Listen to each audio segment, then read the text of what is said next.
Welcome to the deep dive. Today we're getting into something that's, well, everywhere in our modern lives, and let's be honest, causes a bit of worry sometimes. Electromagnetic fields, EMFs. We're constantly surrounded by new tech phones, Wi-Fi, antennas popping up, and you might wonder, what's really going on when you sleep next to your router?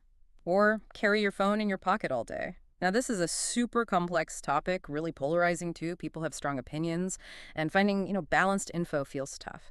So our mission here is to cut through that static. We're digging into reliable sources, looking for the real facts, the practical stuff, separating myth from reality, and exploring what EMFs actually do. Okay, let's unpack this. Yeah, it's definitely a topic that hits an emotional nerve. And it's so easy for information to get, well, cherry-picked to fit what someone already believes. But our goal is real understanding, looking at it from different angles, because honestly, the science has findings going in multiple directions. We want to help make sense of it all. Okay, great. So let's start right at the beginning. What are electromagnetic fields? We hear EMF all the time, but what is it fundamentally? Right. Fundamentally, they're just waves of energy. Most things happening around us are part of this big thing called the electromagnetic spectrum. It's just a way to classify these energy waves based on things like their wavelength, their frequency, how much energy they carry. Think of it like a huge range, a continuum. That spectrum of energy. Okay. Exactly. At one end, the very low energy end, you have extremely low frequency waves, ELF waves. Think power lines, the electricity in your walls. Move up a bit, you get radio frequency, or RF. This is the real workhorse for modern communication. Your cell phone, your Wi-Fi router, radio, TV signals, all RF. Right, the stuff we use constantly. Then come microwaves. They're actually smaller waves, hence the name microwaves, used in radar, those microwave ovens in kitchens, and also part of 5G technology. You probably remember some buzz around 5G and these frequencies. Keep going, and you hit infrared. Your TV remote uses it. Even we produce it. That's the heat our bodies give off. We feel it as warmth, even though we can't see it. Ah, interesting. So body heat is infrared? Yep. Then visible light, the rainbow, everything our eyes can see. Pretty familiar. After that, energy levels start climbing faster. We get ultraviolet rays, UV, mainly from the sun. Now, UV has benefits like vitamin D production, but too much carries risks, right? Skin damage, aging. Right, that makes sense. Dosage matters. Exactly. Dosage is absolutely key, not just for UV, but really for all this energy. It's about the right amount of exposure. Then, even higher energy, X-rays, used in medicine, obviously. Chest X-rays, bone scans, and at the very, very top, gamma rays.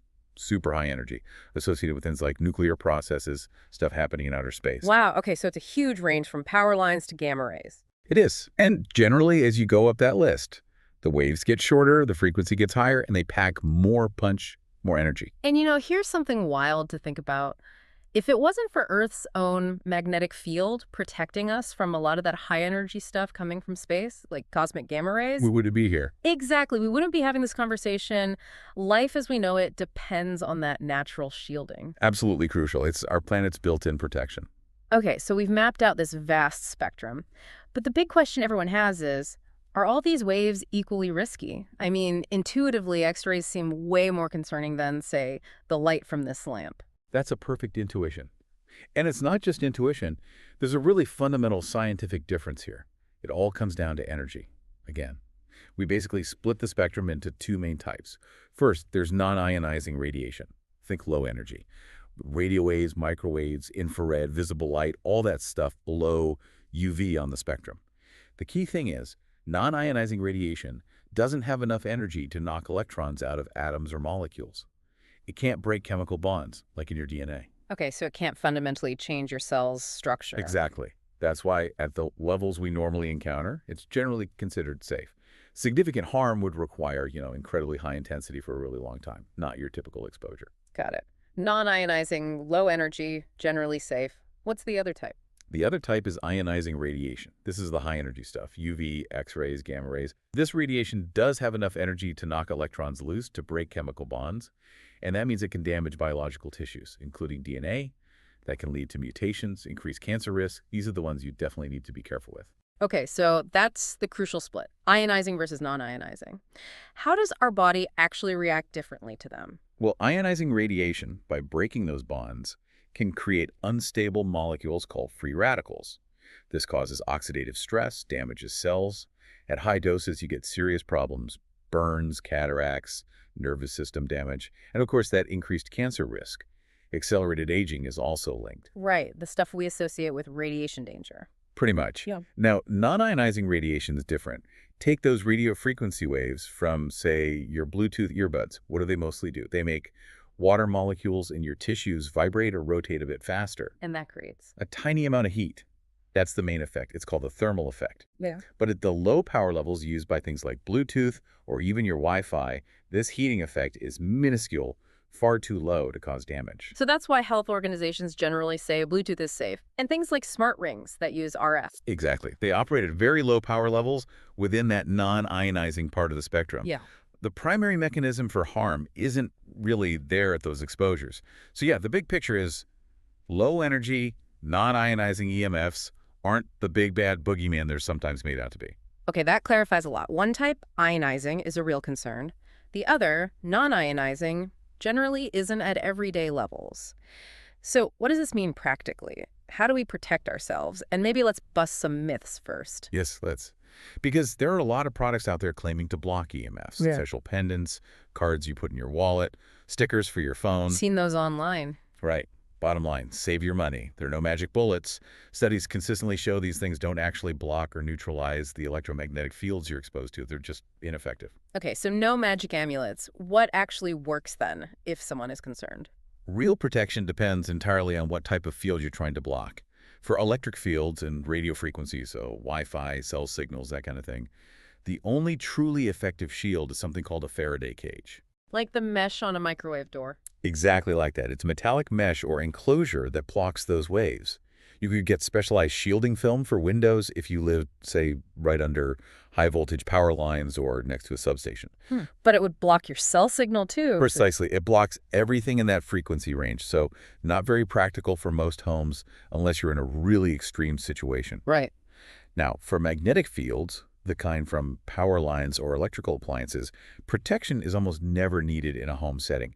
You basically have to be living inside an MRI machine to need serious magnetic shielding. Okay, good to know. Materials like ferrite, you see those bumps on good quality cables, or a special alloy called mu metal, can block magnetic fields, but again, it's for very specific high-intensity industrial or medical applications. It's extremely unlikely you need this. Plus, magnetic fields are actually used therapeutically sometimes to help with muscle stimulation. Right. And what about the serious stuff, ionizing radiation? Well, our main exposure there is typically medical X-rays. And in those cases, the diagnostic benefit nearly always outweighs the very small radiation risk. If you did need protection, like the technicians operating the machines, lead is the go-to material. Think lead aprons. Okay, so for most of us dealing with everyday stuff like Wi-Fi and phones, those extreme shields aren't necessary or practical. Which brings us back to something simpler. The simplest, cheapest, and often most effective protection. Distance. Exactly. Distance is your best friend when it comes to reducing exposure to any kind of EMF source. How does that work? Why is distance so effective? It's because of physics, specifically something called the inverse square law. Sounds complicated, but the idea is simple. As you double your distance from a source, the intensity of the field doesn't just halve, it drops by a factor of 4. Triple the distance, the intensity drops by a factor of 9. Whoa, okay, so it falls off really quickly, much faster than you'd intuitively think. Much faster. Think of a flashlight beam. Right up close, it's intense. Step back just a few feet, and it spreads out, becomes much dimmer, right? Same principle. A little bit of distance makes a disproportionately large difference in your exposure level. That's a really practical takeaway. So simple things matter. Like if your Wi-Fi router is right by your desk or bed. Move it. Even just moving it a few meters away can significantly reduce your exposure while you're sitting there or sleeping.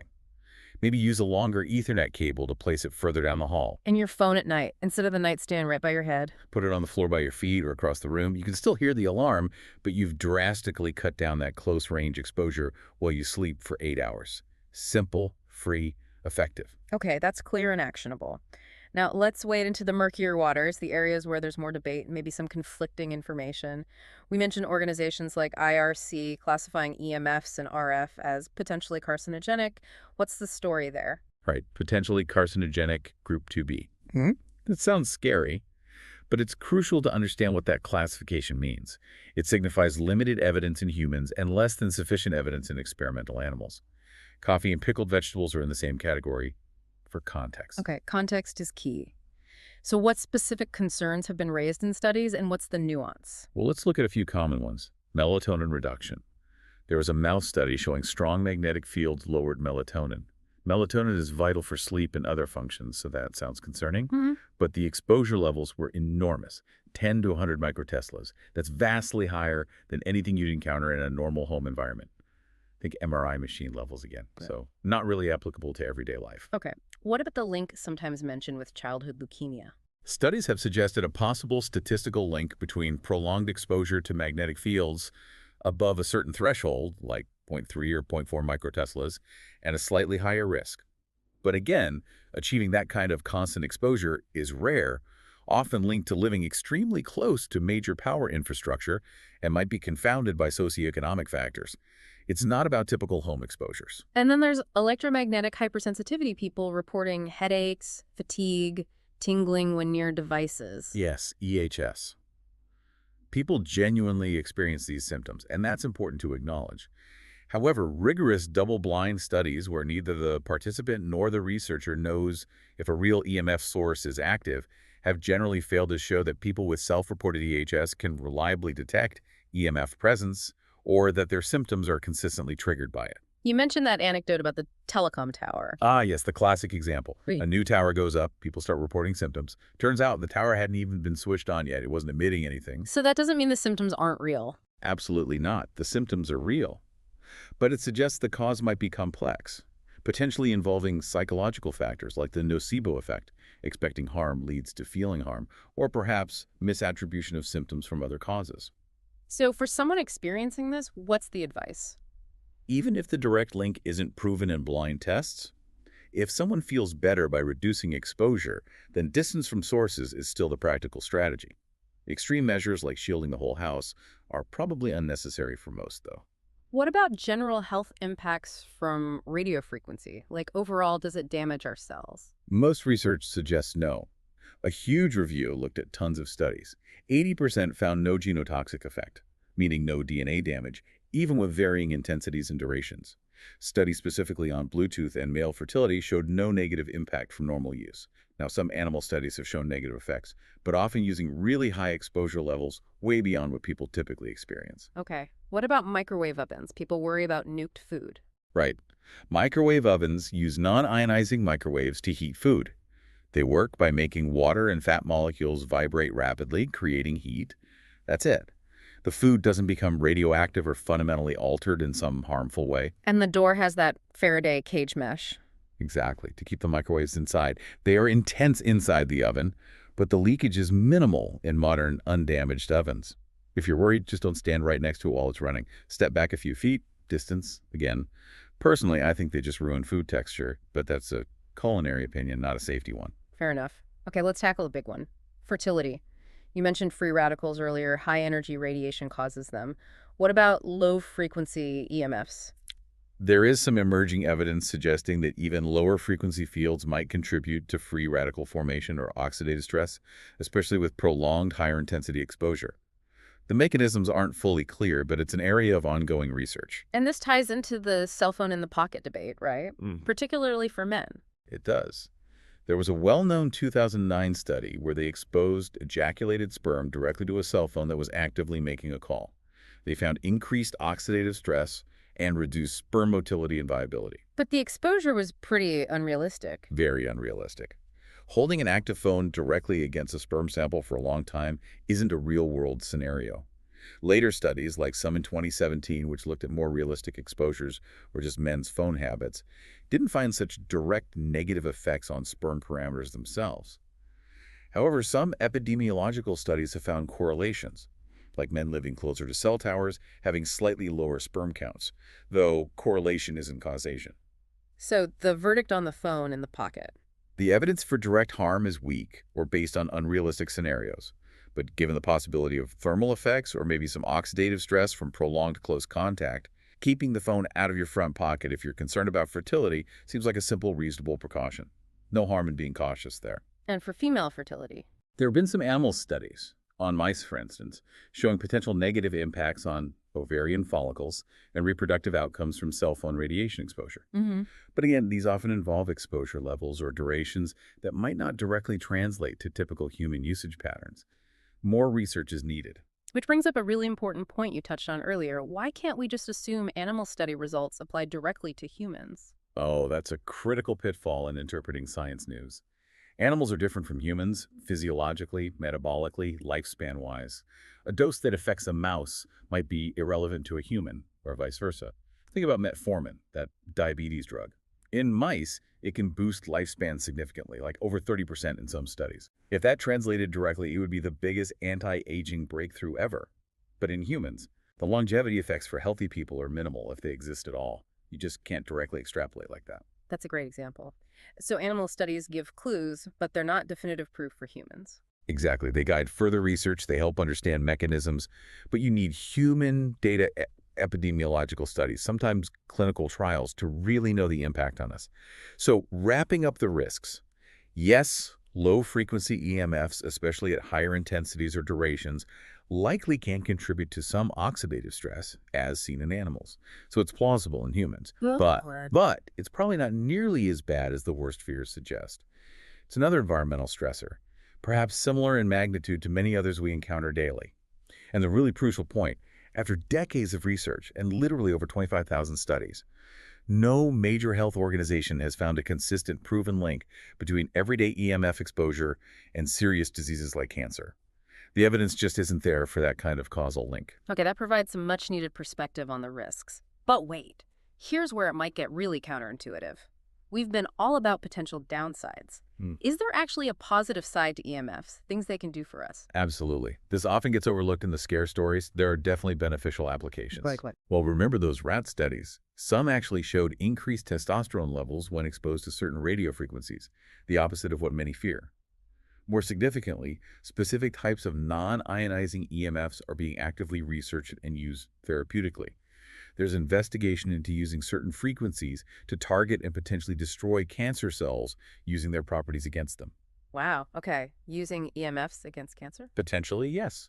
And then there's pulsed electromagnetic field therapy, PEMF. This is already quite established.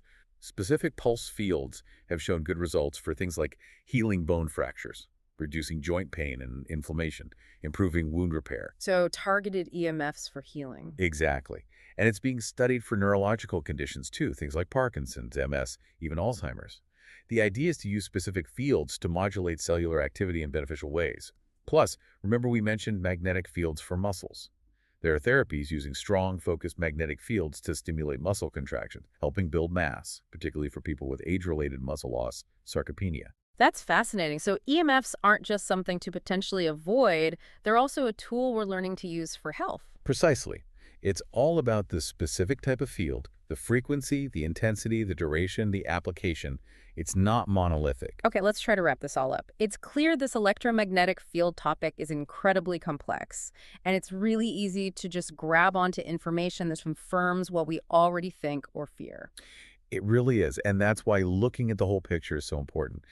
We've seen there are fields that might pose risks at very high levels, fields that are essentially harmless at everyday levels, and even fields that can be actively helpful. So if we had to boil it down to the absolute key takeaways for you listening, what would they be? Let's do it. Takeaway number one. EMFs from your everyday tech, your phone, your Wi-Fi, are generally not the massive health threat they're sometimes portrayed as. Yeah. The science, especially regarding non-ionizing radiation at typical levels, is largely reassuring. Okay. Number two. B. If there is an impact on things like fertility from everyday devices, the current evidence suggests it's likely much, much smaller than the impact of other things in our environment, like endocrine-disrupting chemicals found in plastics or pesticides. We should keep perspective. Good point. And the final, most practical takeaway. C. Your single best, simplest, cheapest, and most effective defense against any potential unwanted exposure is distance. That inverse square law is powerful. Just move the source a little further away. Fantastic. So The next time you hear a really strong, maybe alarmist opinion about EMFs, perhaps you'll pause. You'll remember the difference between ionizing and non-ionizing radiation. You'll think about dosage, context, and the simple power of just taking a few steps back from your devices. Maybe think about one small habit you could change today based on that. Where's your phone tonight? Where's your router? We hope this deep dive helped clarify things, and maybe you'll share it with someone who's been worrying unnecessarily. Thanks for joining us.